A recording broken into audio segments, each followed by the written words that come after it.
Hola a todos, bienvenidos a un nuevo programa de Visión Internacional. El día de hoy vamos a hablar sobre un tema muy interesante que repercute como consecuencia en diversos países, la geopolítica y la inteligencia artificial. Para ello, hemos invitado al profesor Jimmy Cárdenas, que es internacionalista y magíster en Derecho por la Universidad de Navarra. Un gusto, profesor, tenerlo aquí en el programa. El gusto es mío, encantado. Profesor, me gustaría iniciar primero definiendo ambos términos. Si nos podía definir un poco cuál es la geopolítica y la inteligencia artificial y cómo se relacionan ambas. Bien. Es un buen punto de partida. Voy a empezar por lo último porque creo que es uno de los temas de más discusión en la actualidad, ¿no? Muchos creen que la inteligencia artificial es algo que ha surgido en los últimos años y que ha aparecido como un fenómeno esporádico, ¿no? Lo cual, curiosamente, no es así, ¿no? Esto surge en la conferencia de Dartmouth en Estados Unidos cerca de 1956 y ya se venía discutiendo un poco de las capacidades de la tecnología desde Turing, ¿no? El tema del maestro de las computadoras, y ha venido evolucionando con el tiempo, siempre con una constante, que es, parece que nunca llega a ser igual que el ser humano. Entonces ahí surgen varios elementos importantes como la ley de Moore, que la tecnología al día a día viene saltando mucho más rápido de lo que esperábamos.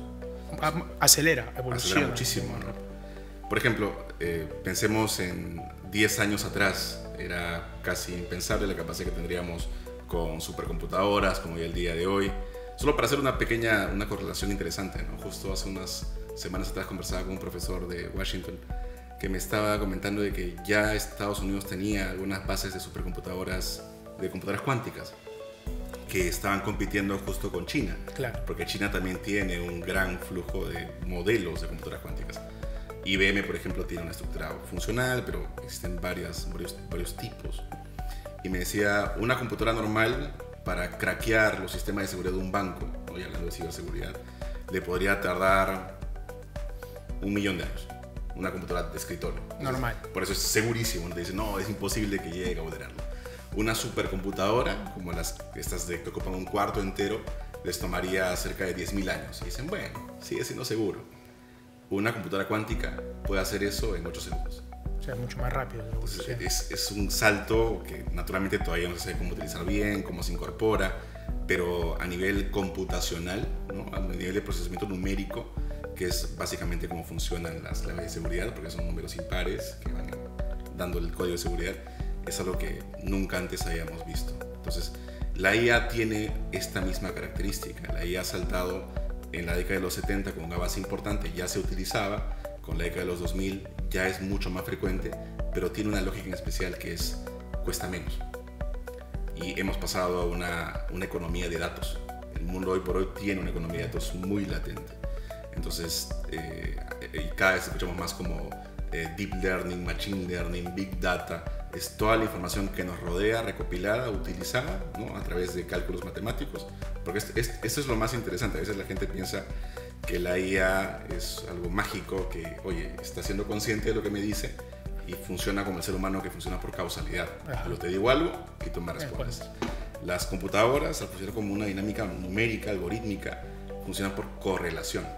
Entonces, imagínate, y ahí pasaré al tema de geopolítica, pero imagínate que para la computadora es un gran enjambre de abejas. Pues este enjambre de abejas lo que hace es recibe más información y recibe más información. Eso se llama el entrenamiento. Yo le doy a la máquina información y la alimento con mucha información. Esa información se tokeniza, tiene un código, tiene un número. Entonces, digamos, la mesa es 4, 5, 7, 8. Y le digo marrón es 2, 3, 4. Entonces, esos son tokens y eso se va uniendo. Entonces, la información no es que la computadora sepa, oye, la mesa es marrón, sino que es el código de mesa se vincula con Entonces, eso entra en lo que se denomina una red neuronal.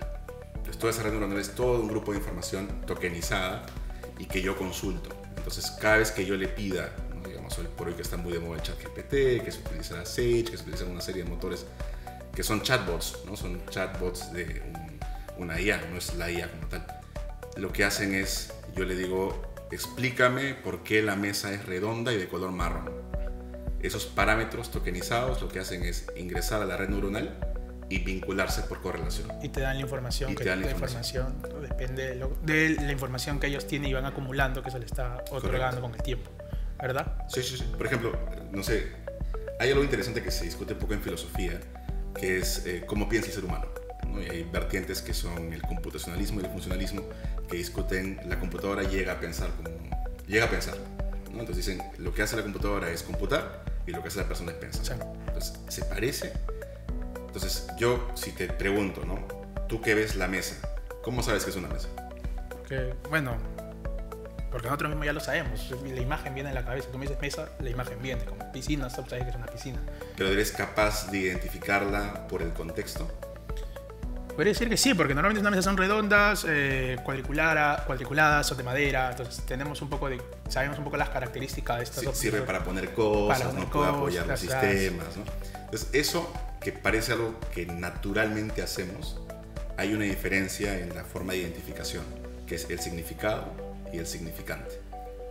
Las máquinas, con todo lo que se maneja el día de hoy, reconocen el significado, Claro. no reconocen el significante. No pueden. O sea, es algo que todavía no se puede. Es lo que se busca con una IA generalizada, que es mucho más, lo que todavía no existe. Pero hay una diferencia importante allí. Y eso, aunque parezca una discusión muy particular, muy específica, tiene una implicancia enorme al momento de las discusiones éticas y de las regulaciones cuando se plantea, oye, tú no puedes pensar que la máquina hace lo mismo que el ser humano, porque no lo hace. Entonces, y ahí en tema de regulación, ahí hablaremos un poco del marco geopolítico, hay tres grandes marcos a nivel global, que son el modelo americano, que es el que más promoción tiene, Claro. el modelo chino, que es el que más subsidio tiene, y el modelo europeo, de la Unión Europea, que es el más regulado. Últimamente lo están regulando más.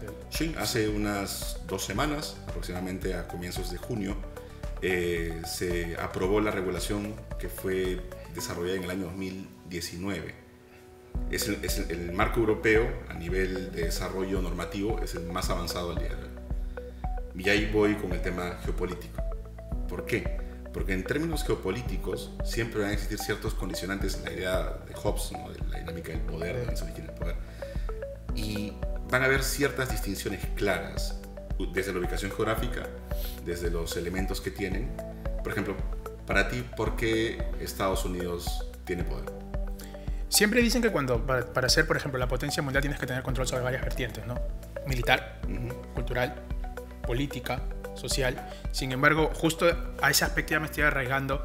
Ahora tendríamos que hablar ya en un contexto de ciberseguridad, ¿no? Para tener un mayor control y ya seguir siendo la potencia mundial. Y en eso, ¿cómo vendría, si puede ya también relacionarlo, cómo está la inteligencia artificial, cómo está moviendo dentro del sistema internacional las nuevas relaciones, las alianzas? ¿Se está creando un nuevo orden mundial con la inteligencia artificial?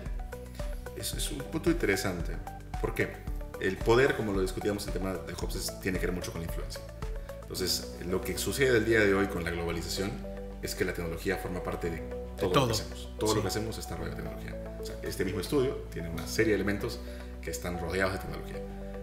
¿Y qué sucede? A veces, no siendo conscientes, nosotros como Perú, por ejemplo, adquieren tecnología que no necesariamente comprendemos qué aristas maneja. Por ejemplo, estos 3 marcos tienen varias ideas particulares. Los americanos, cuando deciden implementar el sistema de la IA, porque son los promotores iniciales, y lo enlazan con la idea de competitividad, el enfoque americano es cómo yo uso la tecnología para ser más competitivo. El enfoque chino es cómo mejoro procesos, pero teniendo gran información. Y el enfoque europeo es cómo yo uso la tecnología de manera responsable y ética, pero para mejorar las condiciones de vida de mi región.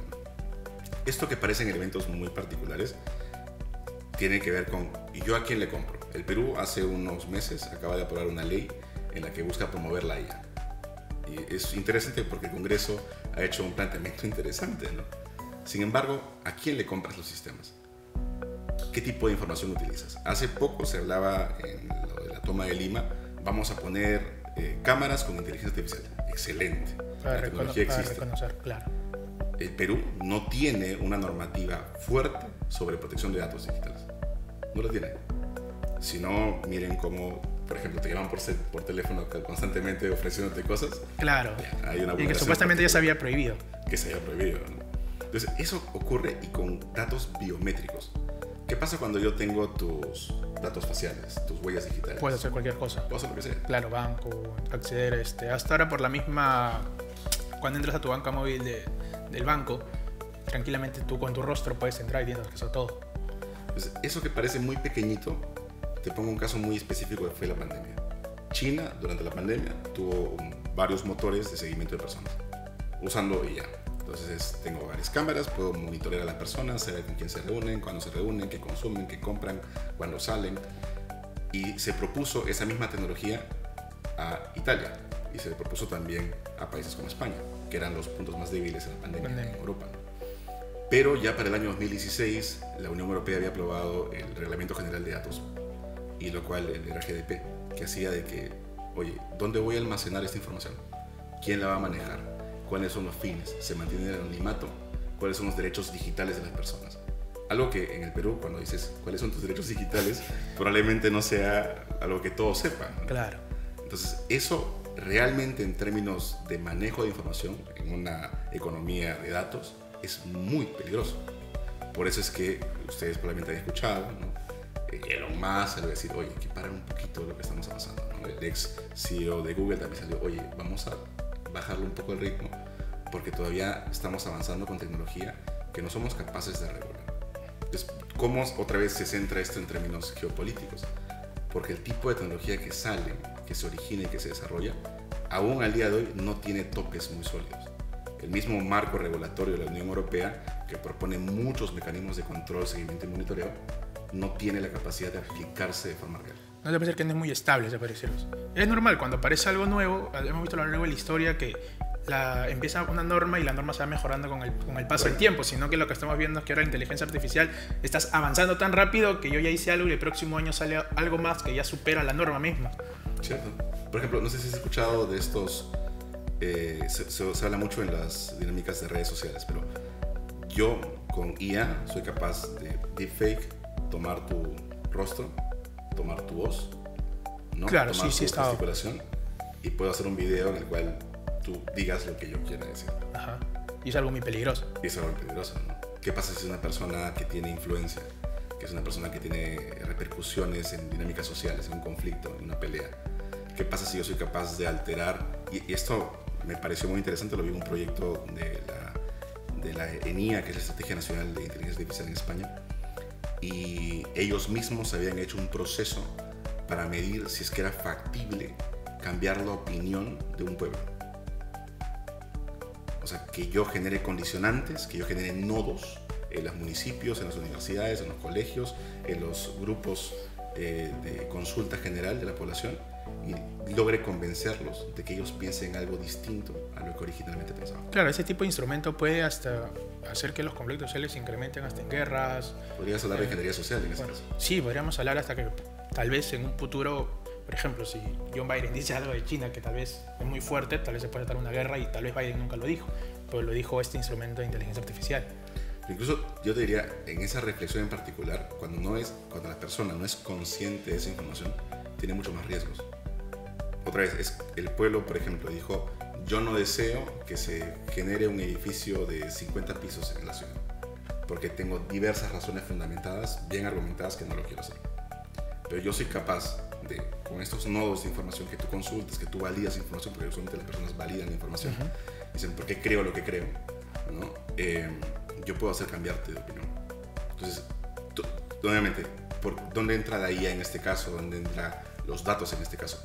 Yo con los datos sé qué piensas, sé cómo lo piensas, sé por qué lo piensas. Es como un algoritmo, se podría decir. Es un algoritmo. El algoritmo tiene todo un estudio de las personas, y sobre ese estudio yo puedo operar, porque este proyecto de la ENIA tenía trabajo con psicólogos, con educadores y naturalmente con ingenieros de software, ¿no? Entonces lo que se hacía es cómo logro realmente que tú te convenzas sin que seas consciente de que lo que dijiste al inicio no está bien.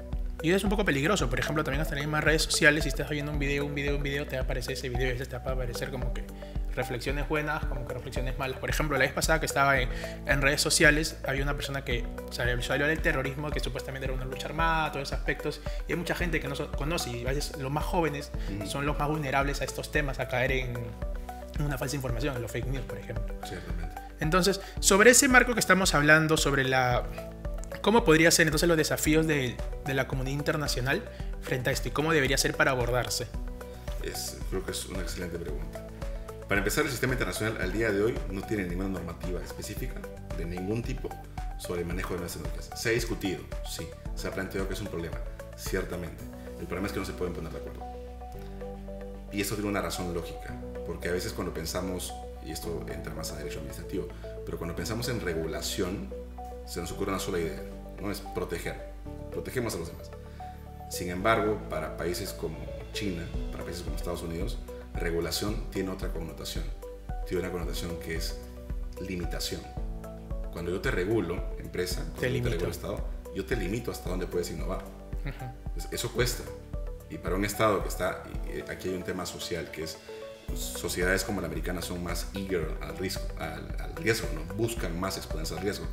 Sociedades como la europea tienen un concepto que se llama una red de contención. Vamos poco a poco para ver cómo vamos avanzando, ¿no? Claro. Correcto. En cambio, los americanos son un poco más, vamos a innovar, vamos a hacer... Vamos con todo para ver si está bien, y si no, nos levantamos y seguimos adelante. Correcto. Entonces, eso que parece algo muy pequeño, marca mucho cómo piensan las empresas. O sea, por ejemplo, ¿de dónde viene la regulación en Europa? La regulación viene del Estado, no viene de las empresas. ¿De dónde viene el planteamiento de regulación en Estados Unidos? Que se está empezando la regulación de las empresas, no viene del Estado. El Estado es accesitario, es un facilitador de espacios, pero quienes se autorregulan son las empresas. ¿Qué pasa en China? En China no tienen interés en regular. ¿Y qué pasa con la sociedad china? La sociedad china está más acostumbrada, por diversos elementos propios, a que exista mayor participación por parte del Estado, con los riesgos que esto implica, ¿no? Que tenga más información, que tenga más control. Entonces, cuando pensamos en el desafío de la sociedad internacional, de la comunidad internacional en concreto, va a pasar de que no se ve un camino cercano a que haya un statement general de regulación o de planteamiento sobre la tecnología. Y para ir culminando, quiero hablar de estas dos potencias, China y Estados Unidos. Rusia no, porque vamos a desplazarlo porque Rusia ya no está teniendo un gran impacto en lo que es actualmente, ¿no? Antes sabíamos que era Rusia, Estados Unidos, pero ahora vamos a enfocarnos en China y Estados Unidos. Hablando de que ambos no buscan regularse como tal, sino se lanzan a lo que salga, a lo que puede ir. Si nos beneficia, bacán. Si no, vemos otra manera y seguimos adelante.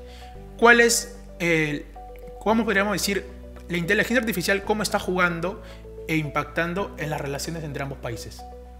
Bueno, ahorita es un entorno de conflicto. Se parece muchísimo al entorno de microprocesadores, se parece muchísimo al entorno de 5G, se parece muchísimo a discusiones sobre el uso de tecnología satelital, ¿no? Avances aeroespaciales. Y es una pugna por el dominio. Y vemos que a veces ambos se complementan, porque a veces China le compra cosas a Estados Unidos, Estados Unidos le compra cosas de China, y cosas en tecnología, ¿no? Era la tendencia hasta este año. Este año ocurrió algo bastante interesante, que es que algo que había manejado China hace un par de años, desde el año 19 con el uso de 5G, que es, estoy generando ecosistemas propios. Entonces, mis ecosistemas son exclusivos. Por ejemplo, el Bluetooth, la tecnología que todos manejamos, es abierta. Cualquier proveedor puede utilizarla. En cambio, si es que yo tengo un entorno cerrado, imaginemos un entorno de iPhone, claro, que solamente funciona con todos los dispositivos que sean del iOS o macOS o iPadOS. ¿Qué pasa con este tipo de tecnología? Tu software tiene que ser homologado con mi tecnología. Eso no había pasado antes en tecnología nunca. O sea, que sean entornos cerrados. China está apostando por eso, Estados Unidos está empezando a apostar por eso. Para no depender de nadie, dependo de mí mismo, y aparte, si tu tecnología no ingresa a la mía, como que tengo un poco más de seguridad de que no vas a intervenir, control dentro de mi misma frontera. Entonces, eso era el elemento de, a partir de allí, cómo se extrapolan esos modelos tecnológicos. ¿Quién le compra a quién? China es más barato. Obviamente. China te va a decir, cómprame a mí y te voy a dar más facilidades. Estados Unidos no necesariamente va a ir por esa línea. Entonces, y es lo que hemos visto con tecnología satelital, es lo que hemos visto con tecnología 5G, es lo que hemos visto con una serie de elementos nuevos, con el principal problema que la IA al día de hoy está en todas partes. No somos totalmente conscientes de que los motores de IA están utilizados y que se espera por la ley de Moore que para el año 2030 estaremos hablando de que esto se duplique. O sea, estamos hablando de poco más de 7 años y esto se duplique en capacidades, porque se va a hacer más económico, porque más gente puede utilizarla, porque ya se habla de open sources. OpenAI, por ejemplo, es un código libre. Bing ha abierto el código. Entonces ya no es como que las empresas tienen que empezar a crear su propio algoritmo, sino que utilizan tecnología que ya fue desarrollada. Y a veces por los mismos estados.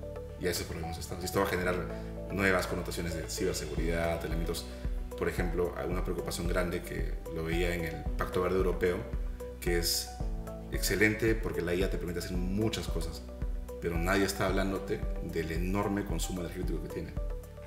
Realmente, por ejemplo, una hora de entrenamiento de ChatGPT-3, o sea, no el 4, de ChatGPT-3, equivalía a 5 vuelos de San Francisco a Nueva York. Solamente una hora de entrenamiento, ¿no? Entonces, ¿qué pasa cuando tengo múltiples motores entrenando? Cuando tengo una serie de microprocesadores trabajando, entonces hay una huella ambiental que no es visible porque no la vemos realmente, es como la nube. ¿Qué es la nube? Casi nadie sabe qué es la nube. Piensan que es un espacio real, ¿no? La nube es todo un sistema de servidores con una infraestructura que requiere enfriamiento constante y que suelen estar cerca del Polo Norte porque es más frío. Claro. Entonces, toda esa serie de cosas genera una discusión que, por ejemplo, sí la Unión Europea ya está planteando hasta dónde le vamos a permitir que China ingrese. Claro, su tecnología. Su tecnología. Hasta dónde vamos a permitir que los americanos regulen a su manera. Porque la tecnología americana es todo el supply chain del producto. Ajá. Tiene que pasar por mi validación. Para que puedas usar. Para que puedas entrar a Estados Unidos. Claro. Y la Unión Europea ha dicho, no. Si quieres ingresar al mercado europeo, si quieres trabajar con aplicativos que utilicen IA en el mercado europeo, tienes que cumplir con este reglamento. Entonces, parece ser que el modelo europeo va a ser el que exporta un poco las... Va a ser como que la base a nivel internacional. Correcto. Profesor, quiero más bien agradecerle por su presencia. Como usted sabe, el tiempo apremia y espero tenerlo pronto en otro programa. No, ha sido un gusto, yo encantado. Para la parte final de nuestro programa, recalcando el tema de la geopolítica y la inteligencia artificial, en el cual hay que mencionar que queda mucho avance para un marco regulatorio en esta materia. Mi nombre es Fernando Saavedra y nos vemos en otro programa de Visión Internacional, en donde conocemos mucho más sobre temas internacionales de la mano de expertos.